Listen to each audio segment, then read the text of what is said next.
কষ্ট করে গোপনে এই দোয়াটি 100 বার পড়ুন। যা চাবেন তাই পাবেন।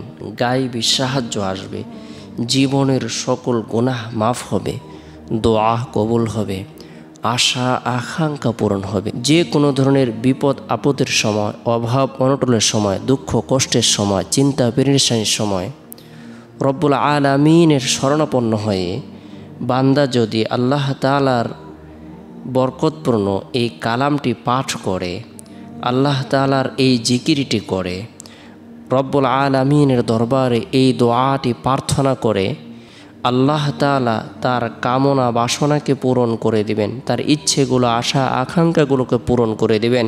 অনেকে হাজত পূরণের উদ্দেশ্যে বিভিন্ন ধরনের উপায় উপকরণ গ্রহণ করে থাকে। আমরা প্রত্যেকেই পাওয়ারফুল বরকতপূর্ণ এই দোয়াটি যদি হাজত পূরণের উদ্দেশ্যে আমল করি, আল্লাহ তাআলা আমাদের সকল ধরনের চাওয়া পাওয়াগুলোকে পূরণ করে দেবেন। কোনো ঋণগ্রস্ত ব্যক্তি যদি ঋণ পরিশোধের উদ্দেশ্যে আমল করে, আল্লাহ তাআলা তার ঋণ পরিশোধের ব্যবস্থাপনা করে দিবেন।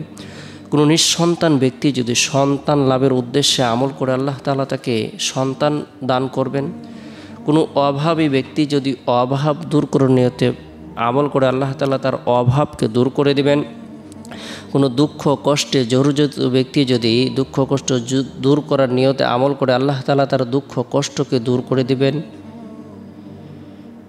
যে কোনো উদ্দেশ্যকে সামনে রেখে, ব্যবসা বাণিজ্যের উন্নতি লাভের উদ্দেশ্যে, সংসারে বরকত লাভের উদ্দেশ্যে, সন্তান ছেলে মেয়ে স্ত্রী সকলেই যেন আনুগত্যশীল থাকে, সেই উদ্দেশ্যে যদি আমল করে, বরকতপূর্ণ এই দোয়াটির আমলের বরকতে আল্লাহ তাআলা তার জীবনের সকল ধরনের চাওয়া পাওয়াগুলোকে পূরণ করে দিবেন, তার গুনাহকে মাফ করে দিবেন। বরকতপূর্ণ এই দোয়াটিকে জান্নাতের রত্ন ভাণ্ডার বলা হয়ে থাকে।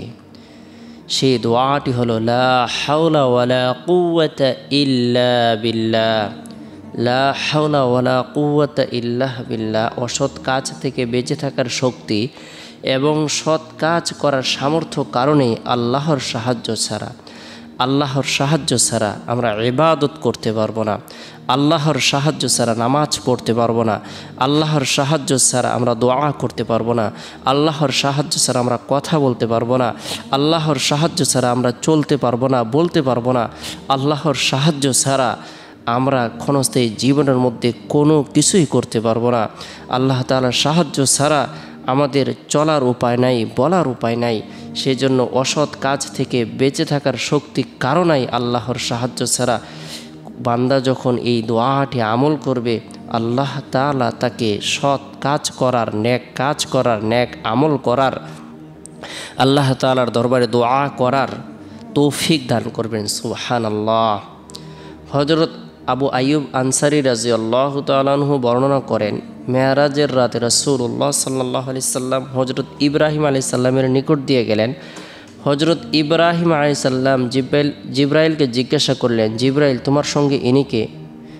জিব্রাইল জবাব দিলেন, ইনি মুহাম্মদ সাল্লাল্লাহু আলাইহি সাল্লাম। হযরত ইব্রাহিম আলাইহিস সালাম তখন বললেন, আপনি আপনার উম্মতদেরকে বলবেন তারা যেন জান্নাতে বেশি বেশি করে চারা গাছ লাগায়।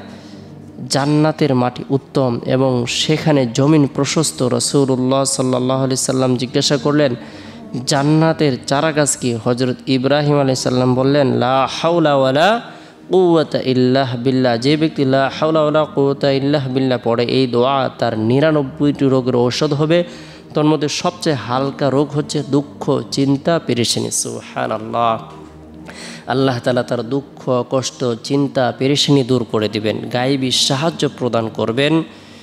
যে কোনো উদ্দেশ্যকে সামনে রেখে, বরকত লাভের উদ্দেশ্যে, রিজিক বৃদ্ধির উদ্দেশ্যে, হায়াত বৃদ্ধির উদ্দেশ্যে, ধন দৌলত বৃদ্ধির উদ্দেশ্যে, গুনাহ মাফের উদ্দেশ্যে, সন্তান লাভের উদ্দেশ্যে, বিবাহ শাদী হচ্ছে না, বিবাহ লাভের উদ্দেশ্যে আমরা এই দোয়াটি আমল করব। সন্তানদেরকেও আমল করার ব্যাপার উৎসাহ প্রদান করব। আল্লাহ তাআলা শান্তিময় সুখময় সফলতার জীবন দান করবেন।